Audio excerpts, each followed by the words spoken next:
Hello and welcome into the Knicks-Verse pregame show of the Knicks versus the Houston Rockets. And we're going to go over some news, some recent trade rumors that have been circulating around, one of them concerning Obi Toppin.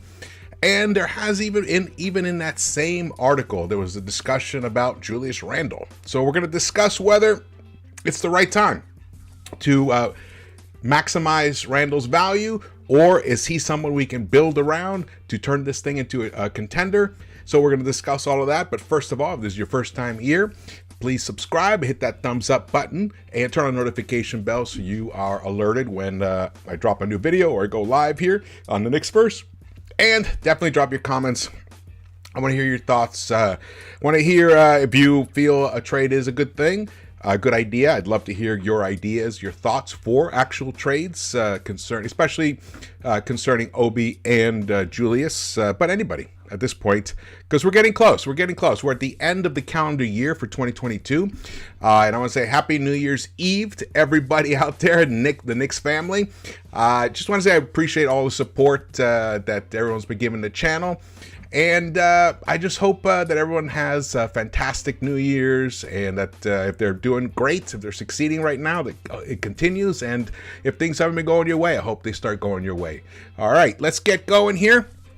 The first thing here is there was back on the 19th, SNY dropped this. Is it the perfect time for the Knicks to trade Julius Randle or Obi Toppin? So it's interesting. We're going to discuss that. But first, we're going to look at the Heavy.com article. Because today, actually, let's go here. You can see, NBA Central tweeted this out. They're an aggregator.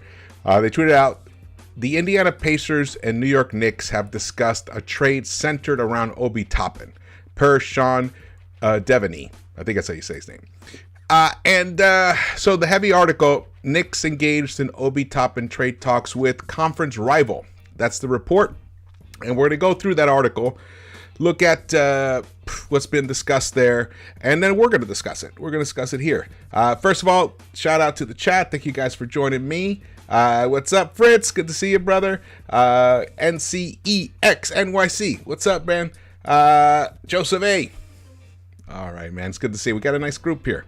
Yeah, I mean, and then we're going to obviously preview the Rockets Knicks game at the end of this. So there's not much time, so we'll just jump right into it. As you can see, you guys know the situation. Obi, he's basically he's in a contract year. You know, we have to decide whether to extend him or trade him. So there's no way we're going to lose somebody of his value. So let's move forward here. And in the article, what happened was Sean Devaney was having a discussion with an anonymous Eastern Conference executive. And he informed, the Heavy Sports NBA insider Sean Devaney that the Knicks have engaged in talks with the Indiana Pacers, revolving around a potential trade that would send third-year big man Obi Toppin to the Hoosier State. And in the exec's eyes, the 24-year-old could actually wind up shining bright in this particular setting. And I will say, there's a belief in this article that Obi has a star potential. So bear that in mind. There has been some talk between the Pacers and Knicks about Obi.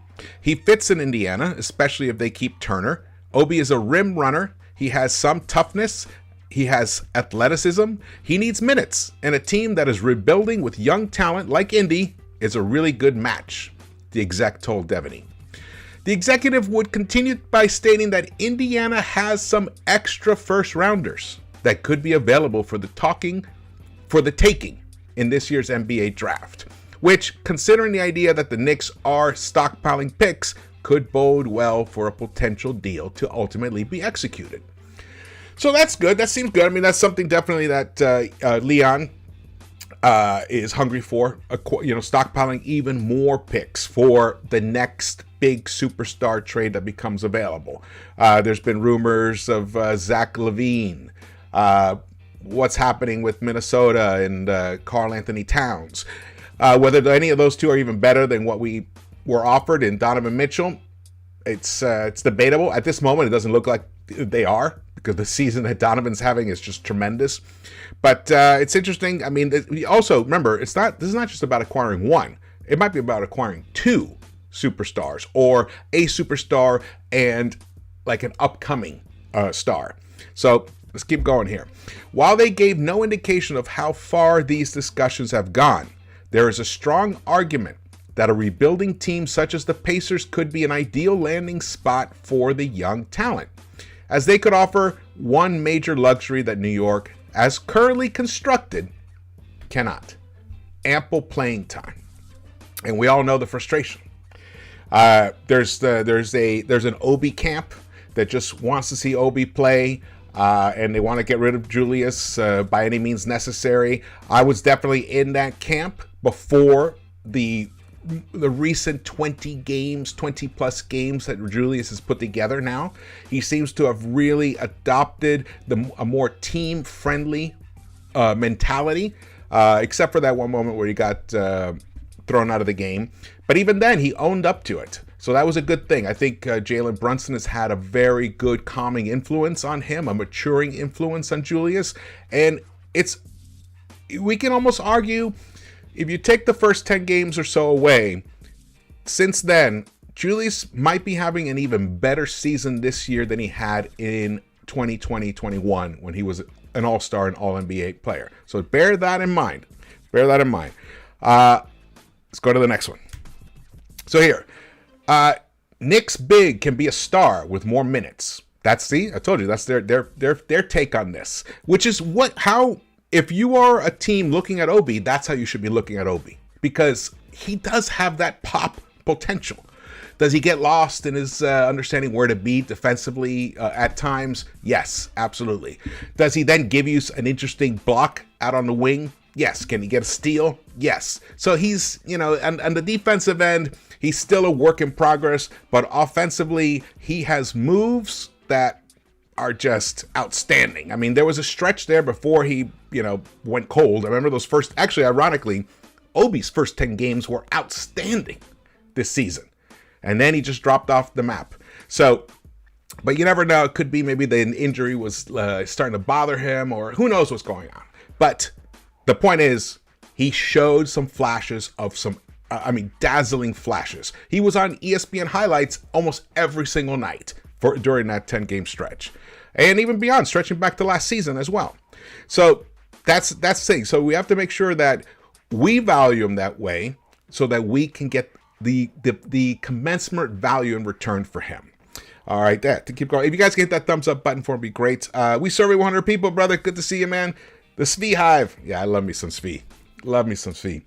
Actually, I'm going to drop a poll in here while I keep going with this. Who should Knicks trade?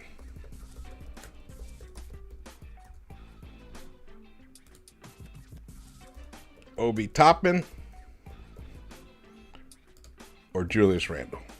I'm very curious, because I feel like the fan base is pretty split on this. So I'm really curious what you guys feel. Remember, this is anonymous, so just vote what you truly feel. It's no big deal. I'm going to let it keep running. All right, so here we go. Since being selected 8th overall in the 2020 NBA draft, Obi Toppin has struggled mightily to come across consistent playing time within head coach Tom Thibodeau's rotation. We know, we've lived it. We've suffered through it. Now in year three in the association, before being sidelined with a foot injury back on December 9th, the former Dayton star found himself seeing sub 20 minutes per game at just 17.1. Though, to his credit, has produced rather efficiently with these minimal opportunities, sporting averages of 7.7 points per game and 3.8 rebounds on 35.1% shooting from distance. So he was shooting 35% from the three, and at one time he was our best three-point shooter. There was not even a question of it, and it was real. His shot is real. So, it just is what it is. His form is what it is. Sometimes he's just going to literally miss the rim, but he's a quick decision shooter. He just gets it, pops it. It either splashes the net or it doesn't. But if he can do it, at 35.1% is okay. I'll take that, especially for a power forward. But I think he can be up there 38%. I think 39%. He averaged 40% in college. So we'll see, but much less volume. So, All right, the main roadblock between Toppin and ample playing time in New York is the presence of the franchise's 28-year-old former All-Star Julius Randle, who serves as the team's starting power forward, the same position as the former lottery pick. Considering just how well the ninth-year veteran has played for the Knicks thus far into the campaign, it's growing less and less likely that the two parties will be parting ways anytime soon, thus meaning Toppin will continue to struggle to come across an influx on minutes upon his return to the hardwood and beyond. Now, I'm going to make an argument for trading. I'm going to make an argument for trading Obi. I'm going to make an argument for trading Randle. So I'm curious what you guys feel as I get close towards the end of this article. However, on a team like Indiana, the young stud would almost certainly have an easier time generating a large role for himself within the rotation, and likely would even be found serving as a regular within the team's starting lineup, where throughout his career he has only proven to shine. When slotted into the first five throughout his tenure in the league, I love the way this guy writes, it's very floral. Toppin has gone on to put up tremendous numbers. So when Obi starts, he's posting averages of 20.3 points per game, 7 rebounds, 3 assists, and just shy of a block on 57% shooting from the floor. Something Randle has never come close. He's not there with the efficiency. Even in his great year, his efficiency was good, but it wasn't outstanding. But he had the volume. He had volume. So that's one thing. When you put volume upon these young guys, can they still deliver that same type of efficiently? Usually it tapers off, but but the greats, it tapers off, or the really good, the guys who earn their starting rotation spot, it tapers off and then it levels off. And sometimes it even climbs back up a little bit once they get more comfortable in their role and they get more comfortable with the minutes and the actual workload. And shooting from, so 57% shooting from the floor and 43.6% from deep. Unfortunately, as the season moves on, it's become more and more apparent that so long as Randle remains in tow, Obi Toppin will continue to be underutilized and thus may wind up falling short of living up to his lottery selected status. All right, very interesting. I like this take here. Then there was this. In that same article, on Heavy.com, it says here, Knicks star a strong match for former MVP.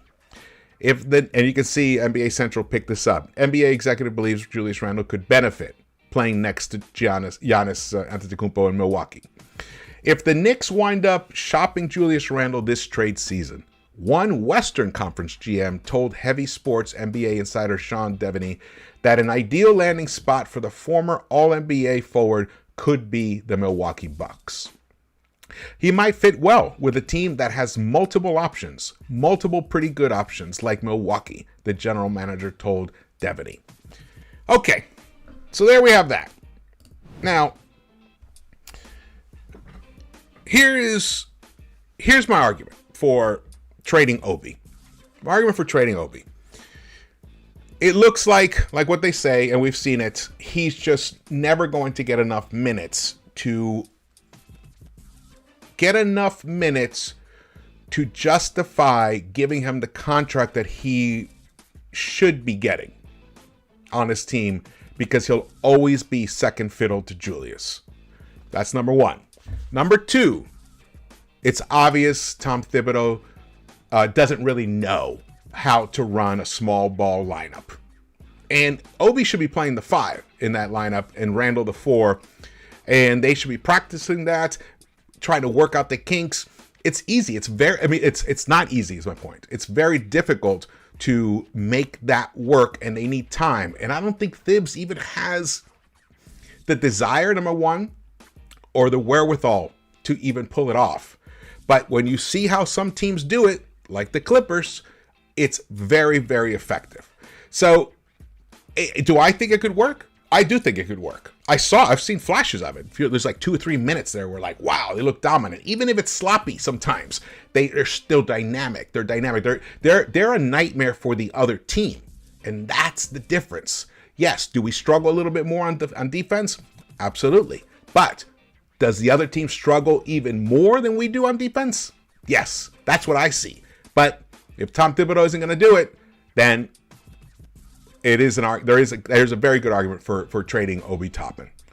And it hurts. It hurts because I really like Obi. I believe in Obi. And it also comes down whether you believe what Randle is doing now is sustainable. So if that's another issue.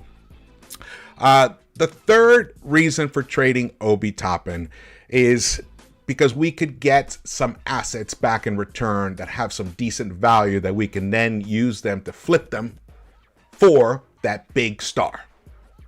So if we could pick up like 2 first-round picks, or at least 1 first-round pick for Obi, if we could pick up 1 first-round pick and a couple of other players that can be utilized in an interesting fashion, like a Bissett or an Isaiah Jackson, which is interesting because both those guys play the position that Obi plays, and Pacers are willing to trade those guys for him. So at least that's what was discussed in some of the trade rumors, not in that article. Some of the trade rumors.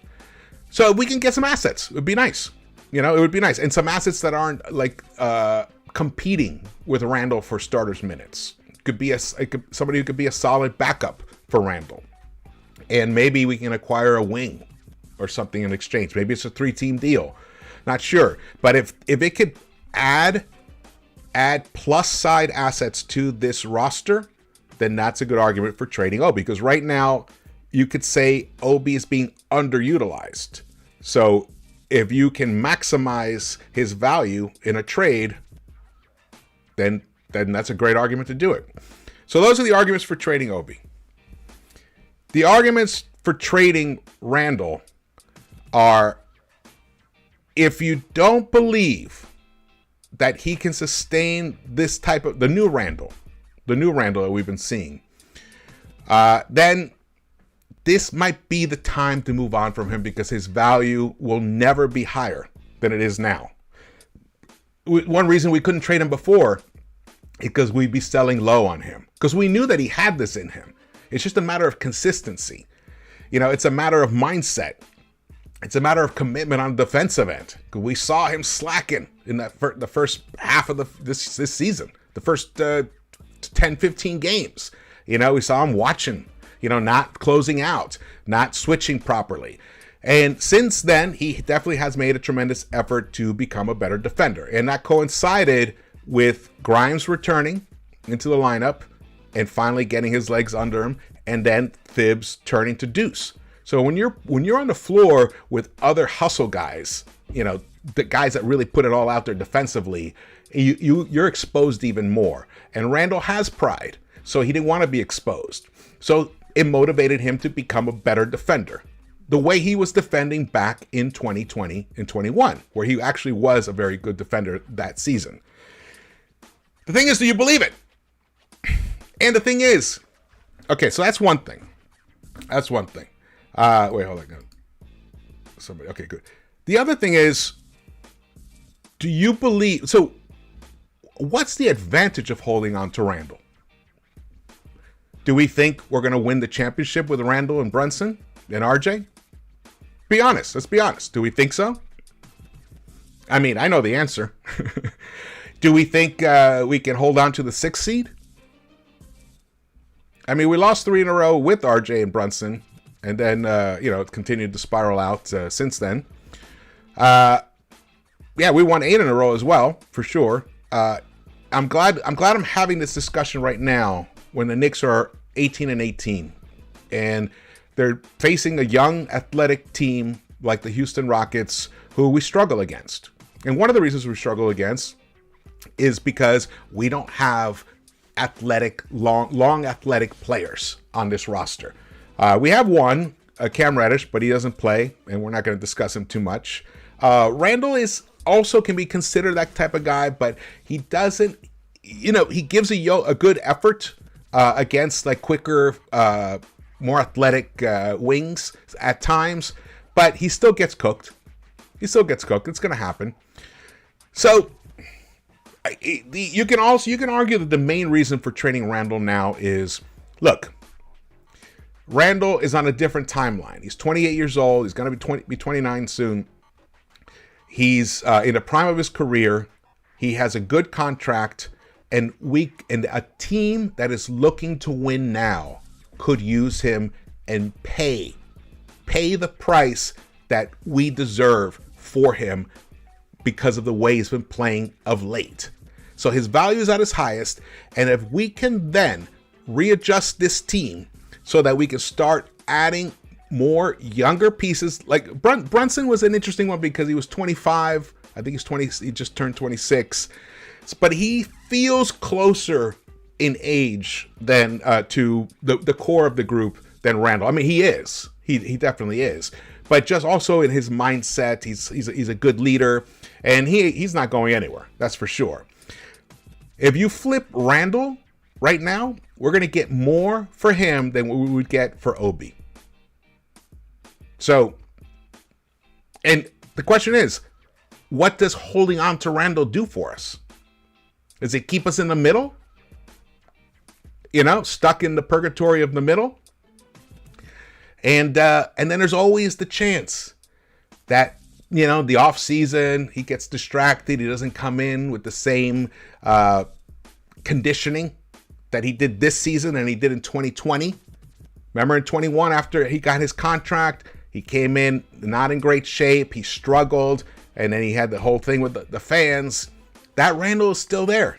It's same as the Randle before. An inefficient Randle. A Randle that dribbles the ball off his foot. We've kept the ball out of his hands a little more now, which is great. But that guy is still there.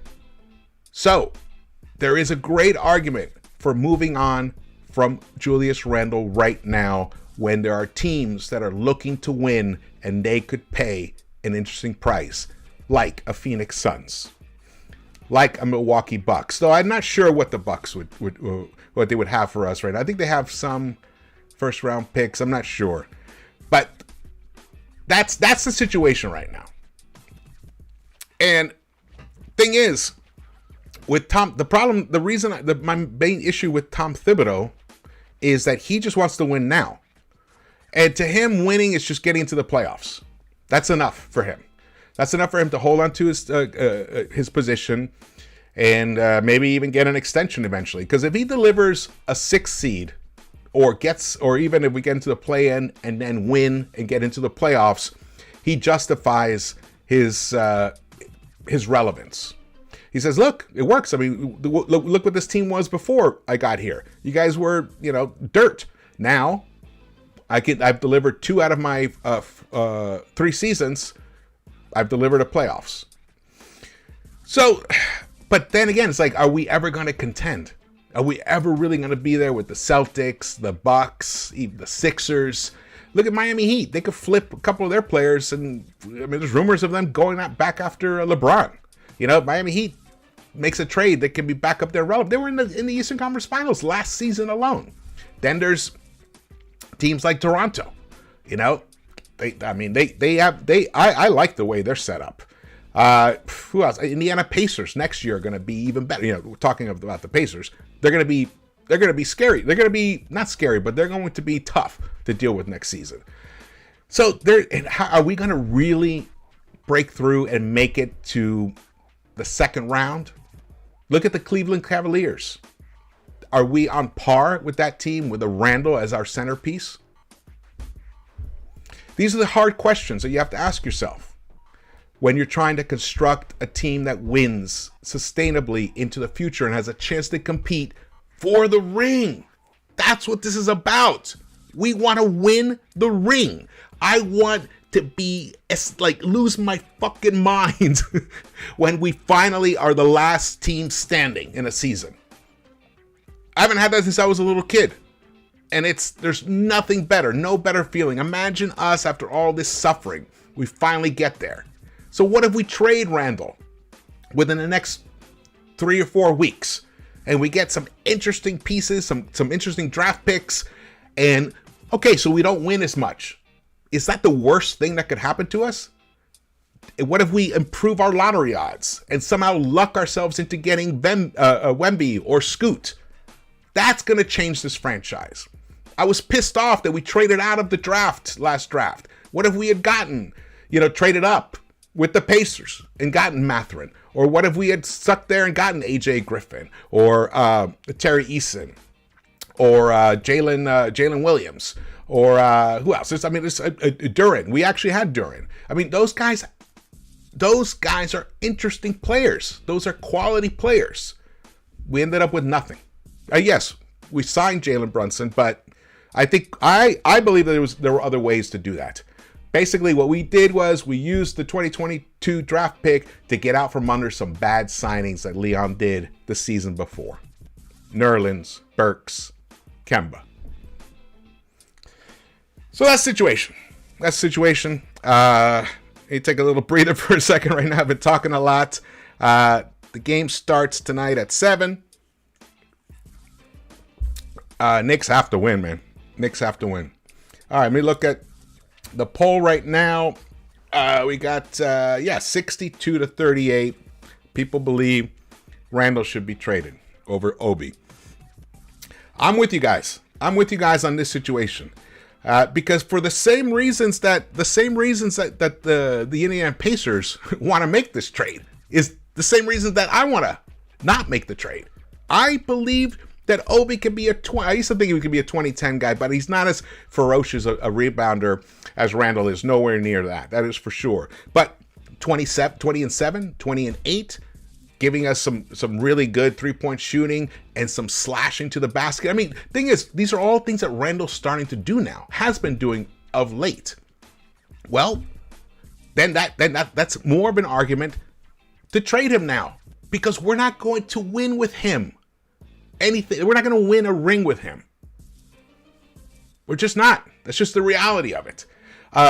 Maybe, I mean, I guess there is a scenario where we could, and somehow, whatever, we get, I can't even come up with a scenario, but so we have Brunson, we keep Randle, we trade RJ and Obi for Zach LaVine, and maybe LaVine turns into that superstar, and we make it to the Eastern Conference Finals and lose to the Celtics, and that's it. We top out on that. Would you guys be happy with that? I mean, I kind of wouldn't be unhappy with it if that was the result. But do I ever see us getting past the Celtics, Sixers, Bucks? Who else? The Nets. The Nets. I'm overlooking the Nets. Do I us ever getting past any of those guys with Randle as one of our top 2 or 3 guys? As one of our top 2 guys. Let's put it that way. As a third best guy, possibly. But that would require Brunson to really even make another leap from where he is now. That's what. Hey, I'm not gonna put it past him. He's totally made me eat my words. He's totally surprised me. But that brings me to a very interesting point that someone tweeted out. His name is Nick Fan, and I actually should have put it up here. Sorry about that. He tweeted this out. I mean, even the Brunson signing, which I love, he wrote. I'm just quoting him. But it does rush the process of fielding a winning roster. Had you given quickly the keys, we could have been on a different timeline. Brunson raises our floor to a level where we have to compete in his window.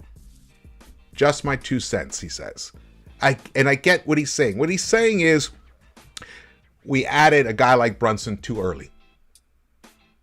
And if we don't trade Randle, we may be trading him too late. We need to find the sweet spot to put ourselves in a position where we can acquire a player that can truly pop and become a superstar. Because unless you have a team that is incredibly deep, top to bottom, and incredibly efficient and defends like fiends, and can still put up some points, enough points, then you can get, that's basically, I'm describing like the Miami Heat, from 2 years ago or a year ago even. We can get to that place where but look at Miami Heat. Well, they did get to the finals in that bubble year, so I don't want to diss it too much. And Jimmy Butler is a sensational player, and so is Bam Adebayo. But, I mean, you're going to compare Brunson to a Butler and Adebayo to a Randle? It's tricky. Don't see it. Oh, you got a super chat. Thank you so much, Adele Chapman. Reset the process. That's what I'm talking about. We want to hit. It's like surfing, man. You want to hit that wave at the right spot to maximize it. We have been struggling to move on from under Randle for quite a while because he was playing like shit. And he was, his head was not in the right place. Well, he's changed all that. So now we can trade him and get decent value. Now, of course, we're not going to give him away.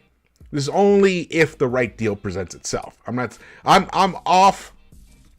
I am now currently off the addition by subtraction track that I was on before. I think the way Julius has been playing of late is he's been too consistently a positive force out on the floor on both sides of the floor, and I love it. So to me, we would definitely take a hit, a negative impact if we lose him for nothing. So we definitely would have to acquire some really high value or assets with some potential, some really nice potential. Whether it's, let's say, for example, OKC. OKC, they go on a hot streak, things start clicking there, and they realize, what? Inserting a guy like Randle into this team could really toughen us up and change our whole composure, and maybe we can make a run because we have a superstar already like SGA. And maybe we move Randle and we get Giddey, we get Poku, and some other asset and some first round picks here and there. That's interesting. You're upgrading so many other spots on this roster. That might be an interesting trade. That's never going to happen. A trade, I was just giving you guys an idea for trading him to a team that's coming up. But then if you trade him to a team that wants to contend, like the Suns, and we know the Bucks do, and maybe even Portland.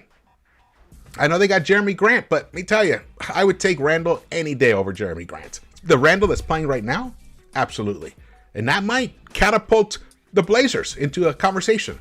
Look what Denver did when they acquired Aaron Gordon. It took a while because of injuries, but now, my God, they're a really exciting team right now. I'm thrilled by what they've been doing. All right, hey, hit that thumbs up button for me, guys, and subscribe if you haven't yet. Let's see here. Fizdale made Randle think he's LeBron James. That bastard. Yes, he did. He did. Hey, look, it's great for a guy to be confident and believe in himself. I love that. That's for sure. That's something that you can't be a great player or have great nights if you don't have confidence in yourself. So I love that about Randle. He believes in himself tremendously, and tell you, he's proven it every night. That 41 points that he put up the other night, that was spectacular. He carried this team, and then he had Quickly. He and Quickly were just phenomenal. Quickly's 36 points. Quickly followed up a 15 assist night where he didn't shoot that well with his career high 36 the next night. That's what happens. That's what you get from young guys. But over time, you keep giving them minutes and help define their role, they will become better. I believe in Emmanuel Quickly. Definitely. You guys all know that. Let's see what else go. Anything interesting here? Hey, guys, if you guys are in favor of trading either one of these two, drop a trade proposal to me or tweet it at me or whatever. If you think of it later, I would love that. Appreciate that. I might even build a whole another show just based on that. Joseph Weldon says trade both.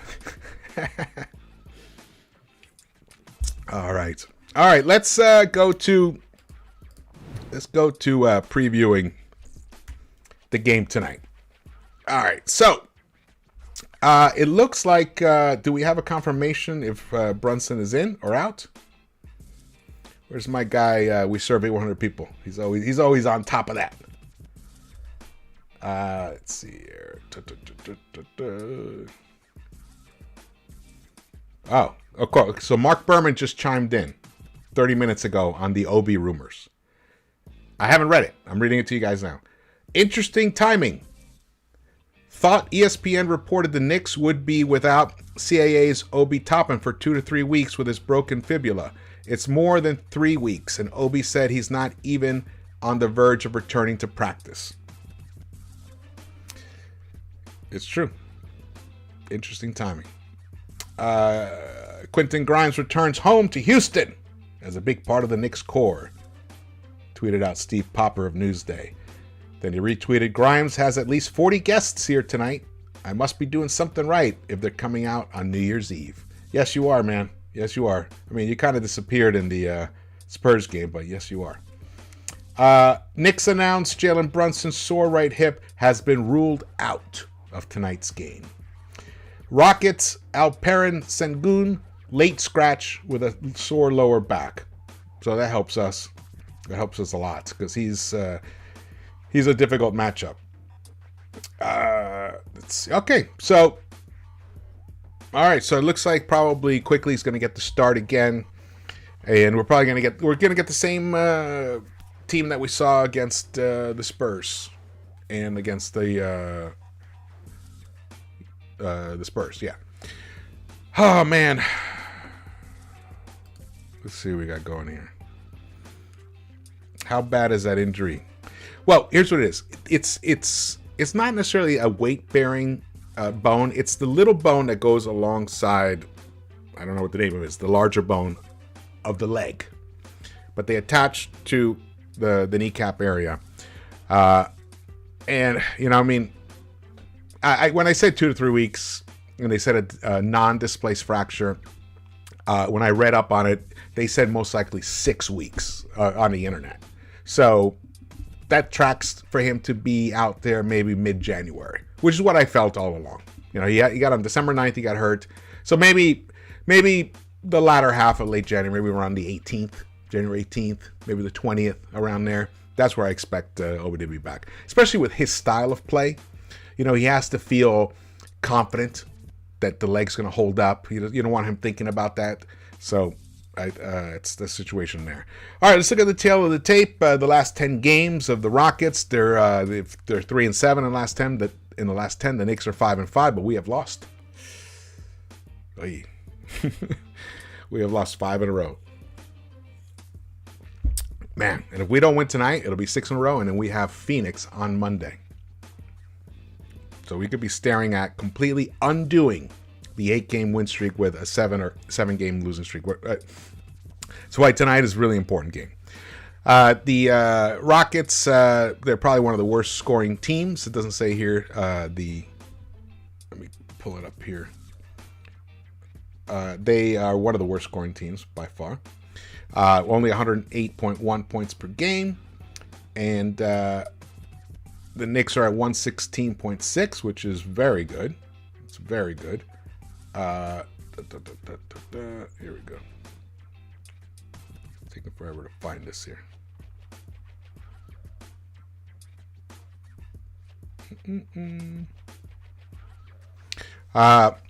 The rebounds per game, Houston gets in there, 49.5, but they're missing Alperen, who's a big rebounder for them.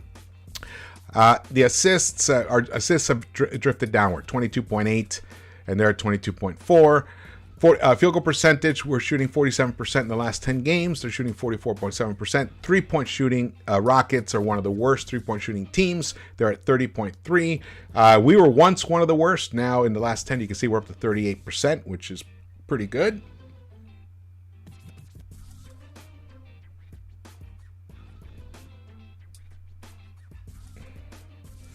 All right, here we go. Let's see. Points scored overall. Rockets are 27th in the league. We are 9th. Field goal percentage, they are last 30th. We are 25th. Free throw percentage, they're 22nd. We're 15th. Three-point shooting, there it is. They're 28th. They're not the worst. They're 28th. But they have been the worst in the past 10 games. And we are about 34%, which is 25th. But in the last 10 games, we're up to 38%. So we've been making our three-point shots, which is awesome. And we haven't been turning the ball over. Man, we had a game where we only turned the ball over 8 times and still lost. Crazy. So we have to win this game. There's no doubt. No doubt. There's no if, ands, or buts. And I'm expecting it'll be interesting to see if Grimes can handle the pressure of returning back home. He says there's 40 family and friends there supporting him. He went to college in Houston. He took them to the Final Four.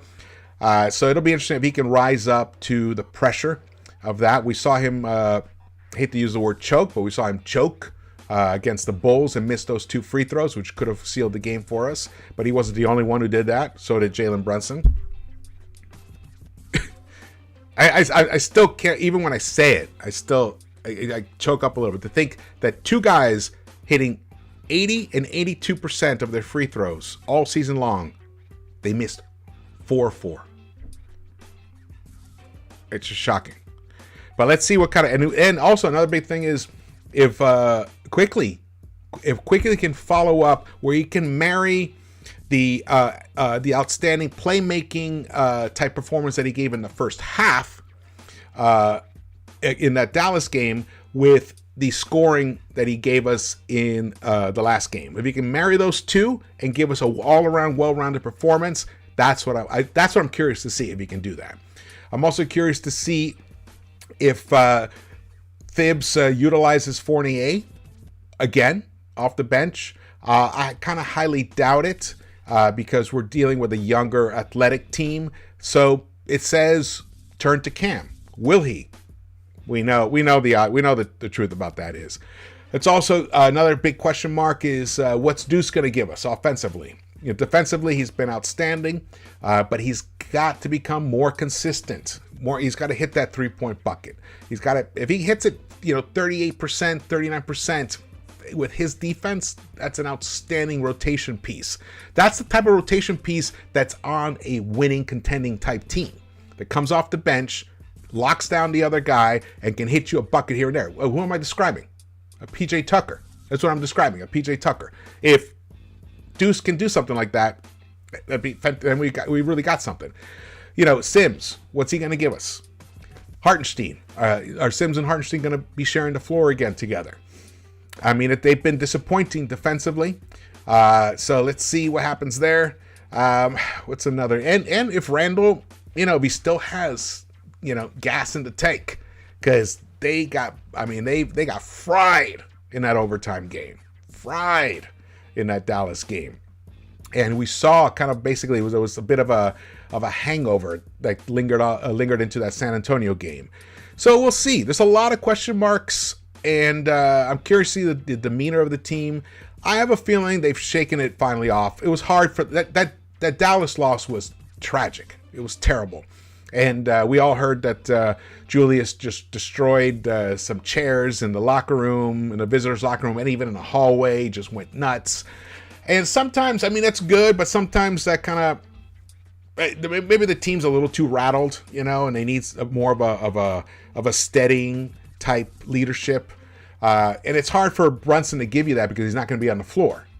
So even like Derrick Rose, we heard him say, we'll see. We'll even see if Derrick Rose will even play. Derrick Rose said it's hard to lead if you're not on the floor, or at least you're not playing, or you're not in a rotation. It's hard to provide that leadership. So it befell Randle, and he chose to act out that way. And I'm not against it completely because it showed passion, showed his desire to win. Especially he was in his hometown in Dallas. He probably felt humiliated. So it's good to see him pissed. Good to see him passionate. So we'll see. All right, man. Well, this has been great. Again, if you haven't hit that thumbs up button for me, please do so. I very much appreciate that. And drop your comments. I want to hear about your feelings about trades, potential trades, and let me know if, just drop, like I said, DM me on Twitter or drop them in the comments here. I definitely am curious to hear what you guys think about the trades. All right, let's hope for the best. And again, I want to wish you all a very, very happy new year. I hope you guys, like I said before, if you guys are rolling and things are great for you, I hope that continues into 2023. If you've had a rough year in 2022, I hope it turns it around in 2023 for you guys. I feel blessed to have you guys as supporters of the channel. I love being part of the Knicks family. Even if we lose, I know that we are all together in this together. And one day we will get rewarded for our passionate faith and belief in the orange and blue. And I want to thank you guys. Again, please hit that thumbs up button for me. And let's go Knicks. Let's finish this year on a win. And if we'll finish it on a win, we finish it plus 500. We'll be 19-18. I would love to get up here after this game and do the recap and us finish 19-18. All right, thank you guys for watching this. Again, my name is George. Please subscribe, hit the thumbs up button, and I will see you around the Knicks-Verse.